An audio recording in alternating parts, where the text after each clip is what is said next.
Fala moçada, aqui é o Tárcio e hoje a gente vai ver UIKit. UIKit é um framework modular de front-end, tá bom?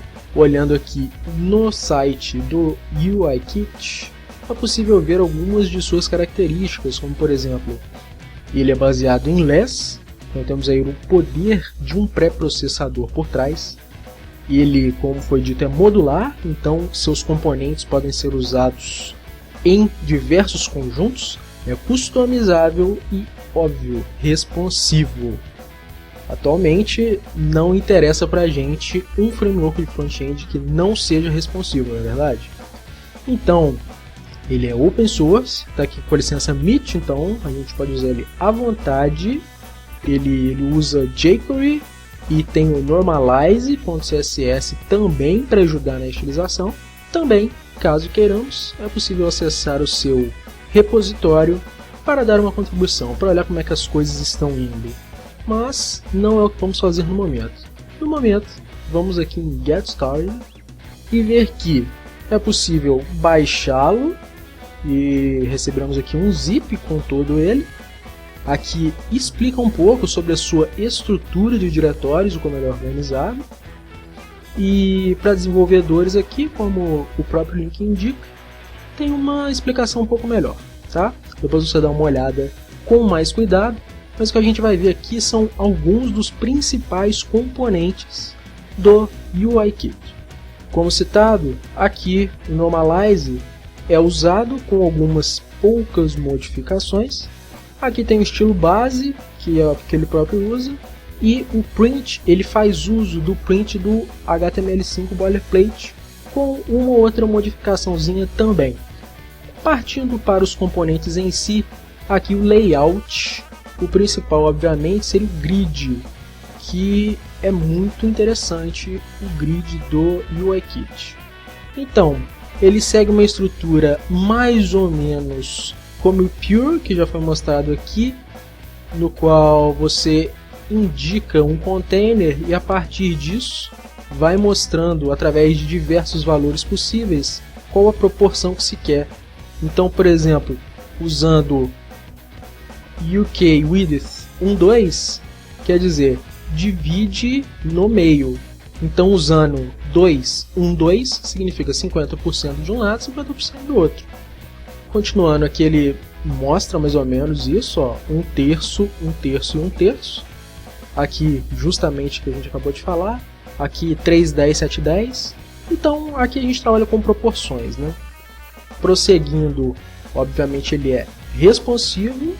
Ele tem aqui algumas classes possíveis de serem aplicadas já para fazer um target para determinados viewports, né? Então aqui pega 768, 960 e por aí vai.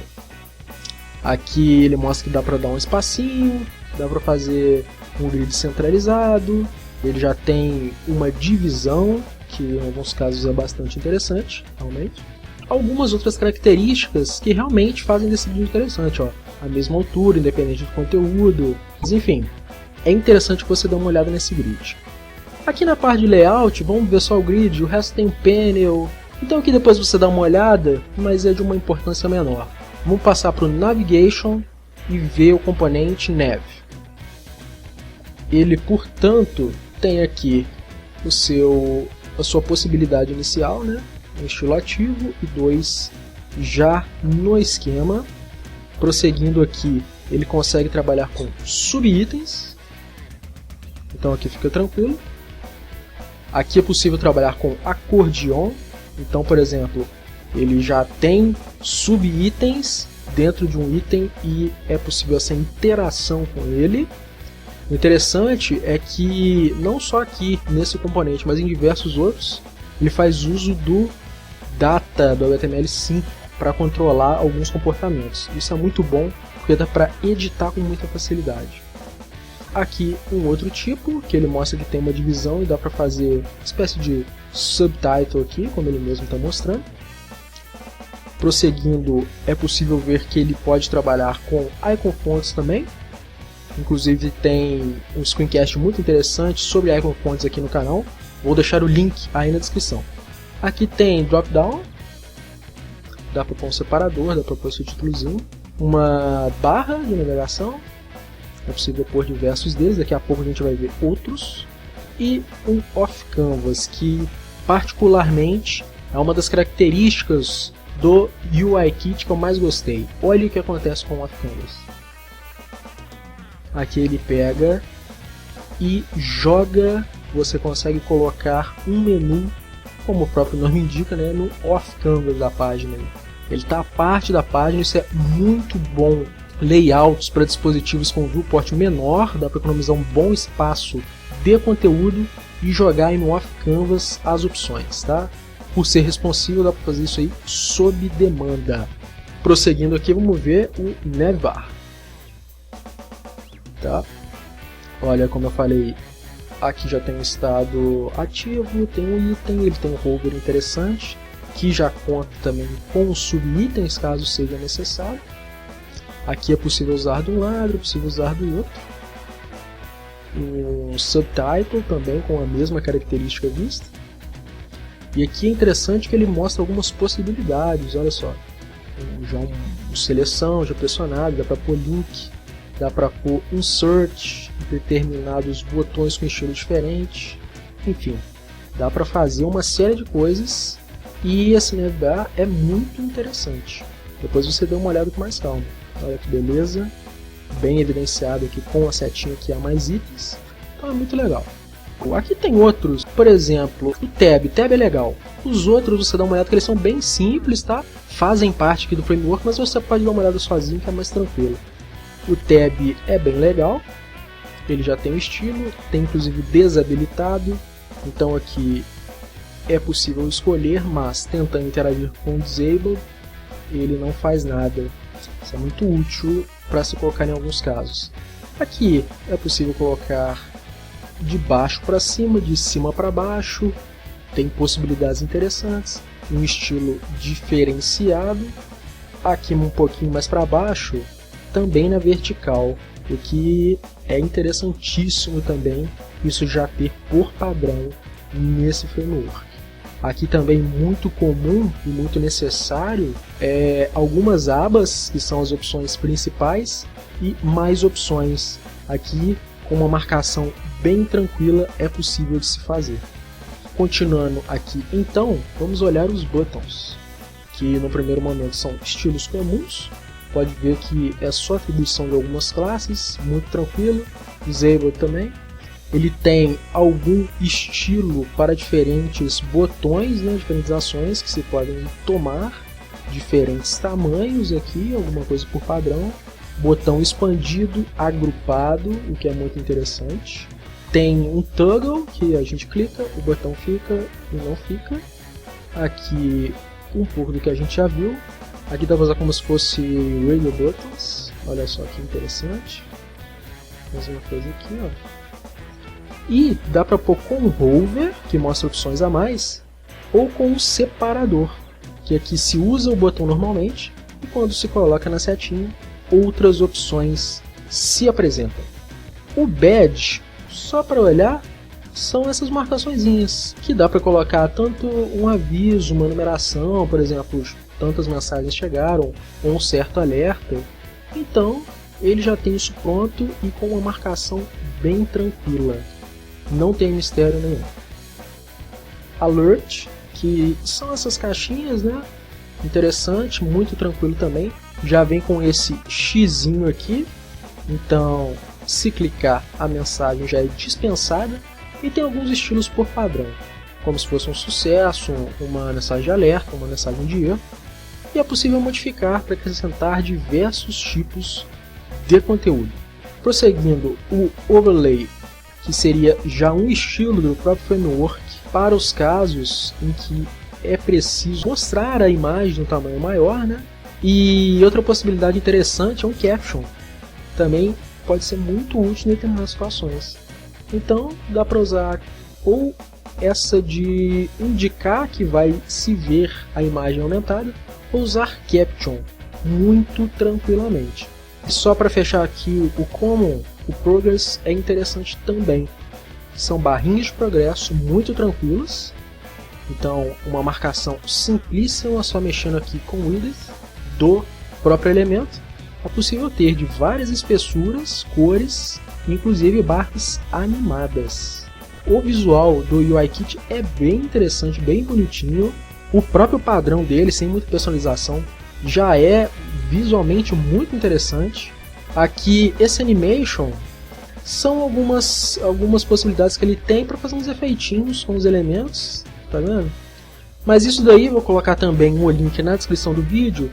Tem um screencast aqui no canal bem interessante sobre o animate.css. Passando aqui agora para JavaScript, vamos ver Dropdown. Aqui é possível ver esse hover, é possível fazer com clique, que particularmente eu acho mais interessante, mas claro, depende de cada caso. É possível ver que aqui ele aparece à esquerda, em cima, centralizado, então é possível escolher. Apesar de que, isso daqui é um ponto negativo que eu achei nele, por ele ser responsivo, ele devia, olha só, aqui ele pode ver que ele está cortando o menu, então automaticamente ele deveria fazer com que isso aparecesse para baixo. Eu já vi algumas bibliotecas de terceiros, tanto de Dropdown quanto de tooltips, que fazem isso. Mas enfim, o Justify, que ele pega a largura por inteiro. Aqui é muito interessante, que é possível dividir em colunas, com separadores inclusive várias colunas. Então, isso aqui permite montar menus complexos de uma maneira bem tranquila. É uma marcação, você pode ver, não muito complicada, é só estudar um pouquinho e se familiarizar com os nomes de classe dele, mas é bem tranquilo. E seguindo, tem nos diversos botões, os diversos estilos, inclusive daquela maneira mostrada, com a setinha aqui, botão cortado, e a setinha do lado. Mostrando aqui uma espécie de pills, né, que o pessoal chama dessa maneira. Na prática é como se fossem abas, mas o pessoal chama essa apresentação de pills. Então fica aí também nessa apresentação e em abas. Tá? Bem interessante mesmo. Então, esses são os principais componentes. Tem outros, como por exemplo aqui, modal. Vamos dar uma olhada aqui. Olha só. É um modal, sem muito mistério. Enfim, aqui na parte de JavaScript, o off-canvas, que é fantástico aqui, né? Scrollspy, enfim, tooltip. Nada surpreendente em um projeto que se auto-intitula um framework de front-end, mas tá aí para você conferir depois. Lembrando que o off-canvas, por ele ser aqui responsivo, né, o grid responsivo, dependendo aqui do tamanho da viewport, pode ver aqui que o menu ele se contrai, mais ou menos como quem já usa aí Twitter Bootstrap já está acostumado, mas esse efeito do off-canvas dele realmente chama muita atenção. É bem interessante mesmo. O interessante do UIKit é que ele tem um Stomizer. É possível visualizar um outro tema que ele possui, que é um tema mais flat, pode ver, ó. Aqui já dando um preview dos principais componentes dele, olha aí. Bem interessante, ó, icon fonts, abas, muitas das coisas que já foram vistas até agora. E aqui é possível dar esse overview ou ver cada componente para se decidir melhor quanto à estilização. Então, por exemplo, o Neve, ele apresentará somente os relativos à neve para estilização. Mas vamos aqui no overview, que dá para ver melhor do que se trata. Que basicamente aqui à esquerda é possível customizar algumas das variáveis. Então, por exemplo, uma cor primária, que é esse azul clarinho, dá para a gente trocar por uma cor qualquer. E mudanças acontecem. Pode ver que aqui se alterou o badge, aqui se alterou a barra de porcentagem e o menu ativo. Tá? Então dá para escolher as cores que forem necessárias e ele muda. Só uma observação é que assim, dependendo do caso, essa história de mudar vários componentes em uma variável só pode não ser interessante. Acredito que para a maioria seja, porque o projeto tem que seguir uma estrutura visual única, mas para alguns casos pode não ser. Se esse for um dos seus casos, ou se você queira testar no projeto e precisa de mais personalização que isso, você baixa aqui é possível pegar o less, que já vai vir como pré-processador funciona, ou você pode pegar o CSS, também minificado se for do seu agrado. Então pessoal, esse é o UIKit. Deu para ver que, apesar de não muito tradicional, é um projeto que tem muito potencial, é bem agradável, bem tranquilo de se usar, é um código robusto e é um código bem interessante, já faz uso de pré-processador, então isso facilita bastante no desenvolvimento, e fica a dica do UIKit. Mais uma vez, muito obrigado e a gente se vê pela web. Valeu!